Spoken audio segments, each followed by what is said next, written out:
江西这回是又要火了吗？这两天王婆转战江西婚恋舞台，又吸引了一大波眼球。江西女孩一上台就说自己要找一个月薪2万5的，也就是说在江西南昌这个地方2线城市一个男生他的收入得达到30万以上才能娶到这个女生，还没有算他们江西的天价彩礼，外加房子、车子、婚礼等等费用，随便算一下，在江西娶这个媳妇儿要花上100万了吧？评论区都炸锅了搞不懂了吗？就算是在北京、上海这些一线城市，年薪30万也算不错的收入了，他们南昌已经这么富裕了吗？彩礼已经是全国之首了随便一个姑娘普普通通的出来开口就是30万收入，据说江西彩礼都达到38万8了。我们且不说这个姑娘她颜值咋样，反正她的思想呢非常具有代表性，对吧？不得不说嘛，现在的网络确实很发达了，大家的眼界呢也打开了。但是不管抖音上有多少人在夸大在渲染，也不得不承认，现在全国人均平均年收入是2023年国家统计局公布的数据是2万2千元。所以如果你的月薪已经过万了，那已经跑赢了一大半中国人。女孩找对象慕强可以理解，相亲市场的女孩找对象都是向上社交的，但是这些女孩是不是就有点太不实际了呢？年入30万在全国来说那也是少数的一撮人，更别说是在2、3线城市了，那更加是凤毛麟角的存在。那我要问一下这个姑娘，你又是不是一个凤毛麟角的女生呢？我估计在他们那里有年薪30万的男生，那也是10个里边有8个女生都想找他，还没说其他的要求呢，比如说个子高点啦人品好点啦要长得有眼缘啦等等，这些估计就没人了。我在这里真心建议现在那些待嫁的姑娘们，找对象还是真的要看看你找的这个人到底有多大的概率会被你找得到，就算你找到了，又有多少竞争者在跟你竞争。难怪就有红娘说嘛，现在的姑娘找对象简直就是乱报价，完全不遵守市场规则。到底有没有道理呢？有好多的女生都不知道自己是怎么莫名其妙的被捧杀了的。什么意思呢？就像一个人他中了一次彩票，他就觉得自己一定一直都能中彩票，这太可笑了之前我这里有一个93年的女生来我这找对象嘛她学历呢还挺好的是个硕士身材呢也不错，有1.68米的身高，但是短板也不少。首先虽然是身材比较好，但是呢她脸长得不好看皮肤也比较黑，总之呢不在大众的审美线上，而且呢她家境也很一般的外地普通农村家庭的孩子。可是她自己却非常的自信让我们必须给她介绍富二代或者创一代，还得长得帅最好是北京本地的。她说自己的前男友就是富二代，而且长得还帅，学历也高，谈了2年分手。我问她是啥时候谈的，她说是在大2的时候谈的，一出校园就分手了，说男生家里边不同意他俩交往。我一看她那个学校是个理工大学，而且她学的还是 IT 那我就明白了嘛，这个姑娘就她的长相可能在农村这个小范围里边呢还是比较出众的。就这么着长大之后呢，她又上了一个男多女少的大学，男同学追求她的必然就多嘛现在呢她还做着一个 IT 方面的工作又是男多女少的行业。总之呢身边的男生她都看不上觉得太普通了。还有比她年纪小的男生追求她都不同意。所以呢她自己认为自己真的是太出众了所以她的志向就是自己不能嫁给那些平庸之辈的，一定要实现财富的飞跃。所以我看她是莫名其妙的就被捧杀了嘛，她根本就不知道自己要把她放在美女堆儿里那真的是啥也不是。要放在高学历的堆儿里呢，那也再普通不过了。在北京吧，满大街都是硕士要论家境呢，那就更没有什么亮点了，甚至对于优质男人来讲可能还有点减分。工作和收入就是普普通通的吧。所以刚开始我真的不知道是谁给她的自信要找这么好的条件的男生。后来我明白了，还是没有自知之明还是没有被现实打压过呀。于是我就劝她尽量降低一点要求，找个各方面比自己条件好点的男生就得了。人家死活不同意要跟我杠，非要那样找。后来我给她介绍了几位她认为很满意的男士，都是见了第一面就再也没有第二面了。好几个男士连微信都不跟她加。这姑娘在后来就问我嘛，她说为什么在生活中她能遇到条件好的男生追求她，可是呢来相亲了反而这样条件的人看不上她了。我很明确的告诉她你不知道在男人的世界里谈恋爱和找老婆根本就不是一回事儿。你懂了吗？什么是优质的姑娘啊？现在不管是在北上广还是在重庆、成都、杭州这些新一线城市里，满大街都充斥着大量的单身姑娘，3000万光棍几乎都在农村。姑娘们在大城市里单身导致这个大城市的男女比例真的是已经严重失衡了。他们是真的不想谈恋爱、不想结婚吗？不是的，他们都是在等一个方方面面都能够符合自己理想类型的男人出现而已。比如多金啦、帅气啦、身高1.8米啦、懂浪漫、能够提供情绪价值了，把他宠成公主的男人。就说如果你是一个真正的美女，你全方位真的无死角，挑不出毛病，那你想找一个6边形战士呢，真的无可厚非。但是为什么有那么多的特别自信的姑娘，觉得自己可优秀了，上了北大清华，有个高收入的工作，业余有点爱好，穿衣打扮有点品味，就觉得自己是优质女性了。可是作为一个女人，你在婚姻里提供的价值是这些吗？你在工作上的优秀能替代你在婚姻里的优秀吗？恐怕不能吧。现在多少姑娘20好几了，还是父母在给他们收拾屋子、做饭、洗衣服、照顾她。这么大成年人了，还把自己当个公主，要宠爱，要任性，要无理取闹，要态度，要无限的包容和理解，只懂索取不懂回报，只懂享受不懂付出。跟男人谈个恋爱都是以自我为中心，谁敢娶你啊？你不单着谁单着？所以一个优秀的妻子和一个优秀的员工，那能是一回事吗？你就想一想别人娶媳妇找对象能照着差的去找吗？那怎么能就把差的都找完了，剩下的就是最优秀的呢？你们觉得这个理论合理吗？一个女人年轻的时候如果你太挑剔了那你年龄大了之后必定是被别人挑剔的。前几天我这有个42岁的未婚大龄女人私信我她说有没有希望再找到合适的，其实还是想结婚。她自己都说以前自己太挑了，所以呢挺后悔的。现在想想之前那些错过的人其实还是都合适。但是当局者很迷嘛，那会儿自己觉得自己条件好，反正呢都能挑出别人的毛病来没有满意的，好像全天下男人都配不上自己就算后来有过接触的异性，也没觉得相处的多好。我可能对婚姻也有一种洁癖吧，我不能去接受一个有瑕疵的婚姻，所以我不但在追求一个完美的人我还在追求一个完美的关系。我害怕吵架怕那种破碎的感情和勉强维系的婚姻关系。我要的是一个没有问题的感情，不需要动脑子就能维系的婚姻。所以我觉得自己的想法是不是问题太大了？可是现在我还能找到什么样的人呢？他让我给他一些建议于是我说，那你现在找的话，就得把你的条件放低了才行。找个条件不如你的可以的。如果想找条件好的，可能你就得考虑那个岁数比你大很多的老男人，可能还是离异有孩子的那种。他一听就说那我还是宁愿找个年龄相仿的，条件不如我的。这个时候我就给他看了几个男士的资料。他看完了之后说，姐这几个我感觉都没啥眼缘。你想想我如果找个条件不如自己的，那我想我得图点啥吧，长得好看也行或者比我小的，长得阳光的，条件差一些的。我这么一听真的又很无语了。年纪跟你差不多或者比你小的，他但凡长得好阳光帅气，就不会缺女人喜欢。你要是想要养小白脸那你这点实力其实又不太够。你虽然比普通人条件好一点但还没有好到可以让一个阳光帅气的比你年轻的男人愿意跟你去结婚的。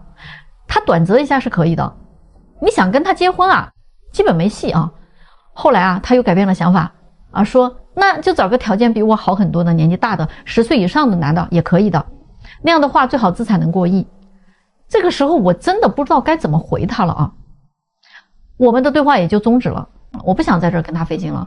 我相信如果我真的给他介绍个50好几的资产过亿的，他估计还嫌人家老呢。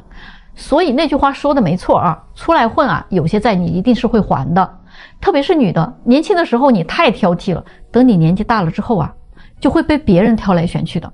就像下午的那个菜市场论吨卖了都没有人要，你们说是不是都说大龄剩女比较焦虑那大龄剩男他为什么不焦虑呢？因为在婚恋市场女生的择偶优势就是年龄。并且呢，它是在随着时间的流逝啊，被快速的消耗掉的。因为女生的择偶峰值期就是18到26岁，27岁以后就开始逐渐走下坡路了。那过了30岁的女人呢，那就已经开始被挑挑拣拣了。这个时候基本上啊，找不到一个条件较好的同龄男生了。如果女生到了35岁以后，不管你有多好的颜值、多高的学历、多好的事业啊，你都不如一个25岁学历平平、工作平平的姑娘吃香。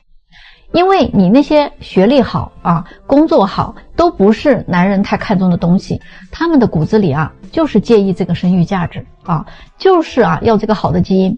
如果再拖到40岁，基本上啊就无人问津了。如果不想将就着下嫁，还想找个条件好一点的，恐怕你就得选择老大哥啊，或者是离异的男人了。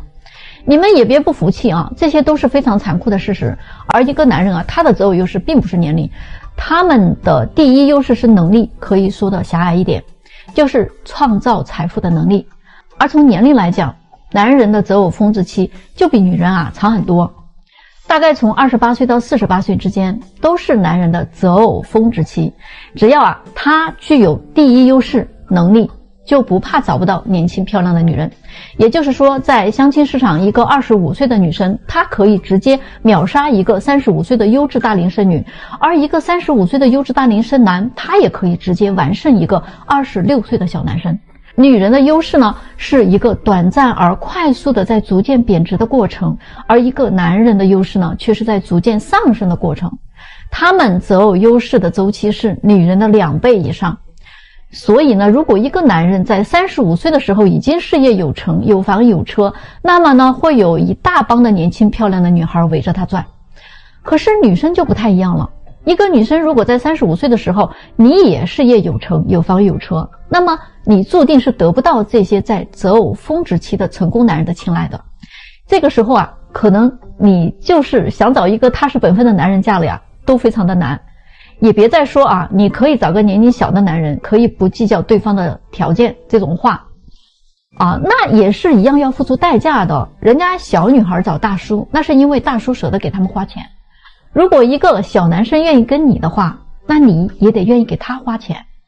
这个是同样的道理，你得做得到才行啊，你们说对吗？你们看啊，现在的单身男女啊，真的是遍地都是，但是怎么还有那么多的单着呢？他们是真的找不到吗？真的不是。主要的问题是什么呢？现在的男女啊，那想法就很对立。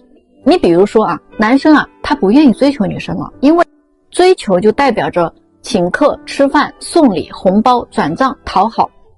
假定追求一个女生需要3个月的时间和3万块钱，那如果大概率追不到的话，1年追5个女生，那就是15万，没准最后啊还什么戏都没有。所以男生为了降低他的损失，他只会越花越少，甚至他不花。这就是为啥男生说能行咱就处，不行咱就拉倒。我这辈子只给3个女人花钱，我妈、我老婆和我女儿。这话真的没毛病。如今追女生啊，都变成了一场风险极大的投资，很有可能亏得一塌糊涂。总有一些倒霉的男人啊，他们约了很多女人，最后都没成。约会、见面、吃饭、送礼，这些钱全部都打水漂了。那你说这种亏本的买卖，还有谁愿意干呢？但是女生想的是啊，你追求我的时候你都那么小气，那以后结婚了是不是会更抠门啊？这种小气的男人我才不嫁呢。舍不得花钱的男人，说明他不爱你。还有吧，2个人谈恋爱的时候，女生呢总是想咱多聊聊天，找找感觉，再出来见面吧。天都没有聊好，那见什么面呀？那男人想的是，面都不见，聊什么天呀？有那么多好聊的吗？聊啥呀？还有啊，关于那件事情啊，女生想的是，你啥都没有付出，哎，就想那事儿，白嫖啊，没门儿。就算你付出了一点儿，那我也还得考验考验你的诚意，到位不到位。那男生想的是，饭我也请你吃了，礼物我也给你买了，转账你也收了，怎么就不行呢？哎，我真的见过那种花了不少钱，连手都没有碰一下的男生。最后女生说不合适。所以啊，现在基本上没有男生愿意去追求女生了。大家都应该知道啊，爱情它应该是双向奔赴的，互相看得上你就接触，看不上啊就拉倒。用慢热、考验这些理由让男生一味的去付出，这真的不叫爱，这是在骗呀！你们到底明白了没有？都说当下的男人清醒了啊，那人家是怎么清醒的呢？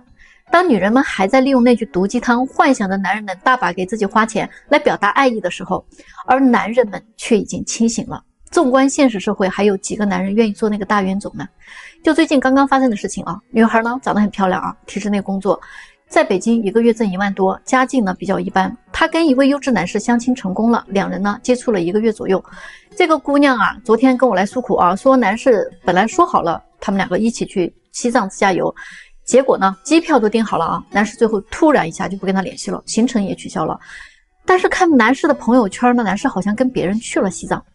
女孩被弄得莫名其妙啊，就过来问我说这个男的是不是在跟别的女人接触，太渣了，她觉得自己特别委屈。于是呢，今天我就跟这个男士通了一个电话，结果呢被搞得一头雾水的女孩啊，完全不知道原来这样的结局就是她自己一手造成的。她不但不从自己身上找问题，还怀疑这个男人的人品有问题。人家认识他1个月了，可是连手都没碰过他，非常非常的有礼节啊，对他非常尊重的啊。我们来看一看这个女孩到底是怎么把一手好牌给打烂的。原来啊是这样的，刚开始的时候呢，男士约她出去吃饭呢，都让她选饭店，结果她每次挑选的饭店都是消费在3000元以上的地方，一顿饭啊要吃掉别人1个月的工资了。这个月哈，正好还遇到一个节日，男士就问他要什么礼物，他选了一个17万的包包，男士呢也给他买了啊。这一次去西藏的行程呢，会路过无人区啊，有几个地方需要住宿的，于是男士就让他来挑几个酒店。